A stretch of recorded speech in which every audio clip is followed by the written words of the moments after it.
All right, now back to serious matters. Joining us now is the great friend of the show, Newsweek opinion editor Batya Ungar-Sargon. Batya, thanks so much for joining us just hours after this incredible verdict in the hush money case. First of all, what is your reaction to this case, how it came down, and how the jury went guilty on 34 felonies that seem to have been spun out of a single misdemeanor? Thank you so much for having me, James. If I tell you my initial reaction, you'll never have me back because I should really have my journalist card revoked. I was shocked.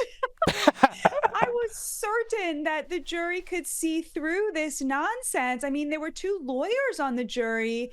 I was completely convinced that when they said that they had a verdict, it was going to be to acquit him on all counts. And so I'm deeply ashamed of that, of having so misread this Manhattan jury. I mean, I guess I was still in the mindset of sort of the Trump in the Bronx rally where you really had this amazing reaction to him from locals. But I guess this was just a very different type of New Yorker.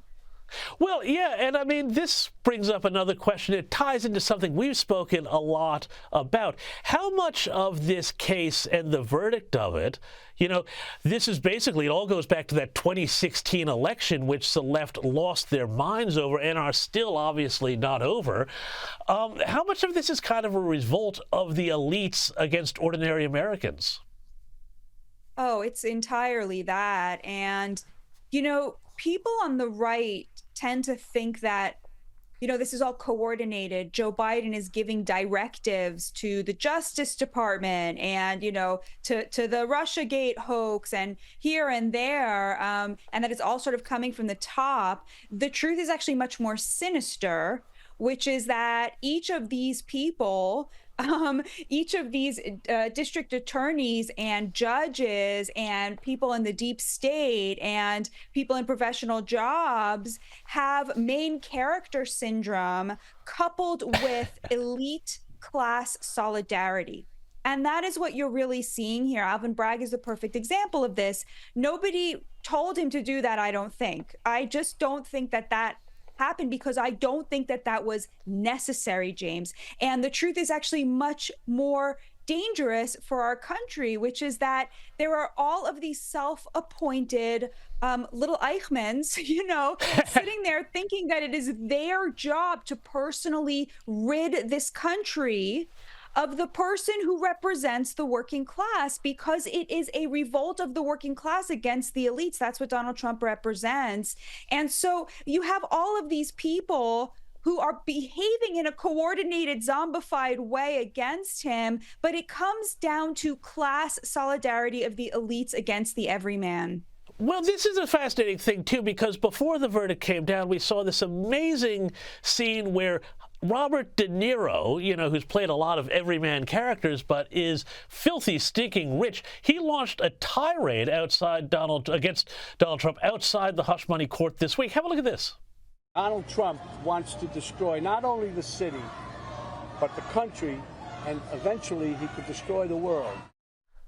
I mean, this is this level of hysteria, A, that he's going to destroy the world, but B, why is it that the Democrats and the left, somebody said this to me earlier this week, they said, why do they always go for celebrities? It feels like they're really talking down to ordinary Americans when they do this.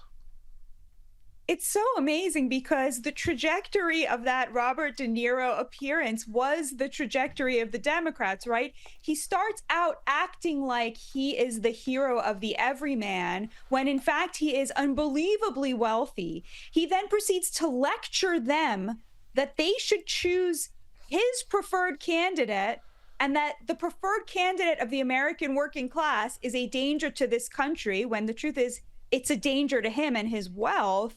And then when they don't like it, right, there were all of these New Yorkers yelling at him and honking their horns and fighting with him. He then just descends into screaming and name calling and finally just starts saying F you, F you, F you, which is, of course, what the Democrats have done, right? They started out pretending to be the champions of labor, right? They then oversaw this massive class divide and massive income inequality to where they became the party of the rich and the educated and abandoned the working class. And when the working class refused to simply take it lying down and found a champion for themselves in Donald Trump, the Democrats called them deplorables, basically cursed them out, said, screw you, right? We're going to take him down by any means necessary. So, Batya, I got to ask this question then. Given all of that, given the way the classes are sort of realigning in America, and given the very political nature of this prosecution, I mean, seriously, business records from nearly a decade ago being jimmied with, I mean, honestly, has Trump actually wound up with this verdict secured his chances at reelection?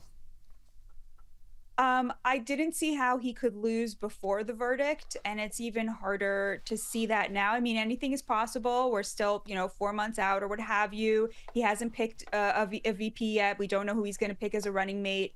Anything could happen, but his website is crashing right now. It's not accepting more donations because so many people are rushing to donate. I know people were reaching out to me and saying, I've never once voted, I'm voting for him, or I've never voted for a Republican, I'm voting for him, or I was lukewarm on him, and now I would go to the ends of the earth to vote for this man. People understand that if he simply packed up and went home and said, I'm no longer running for president, all of these problems would go away, and yet he still shows up day after day after day. I mean, I think that really means something to people.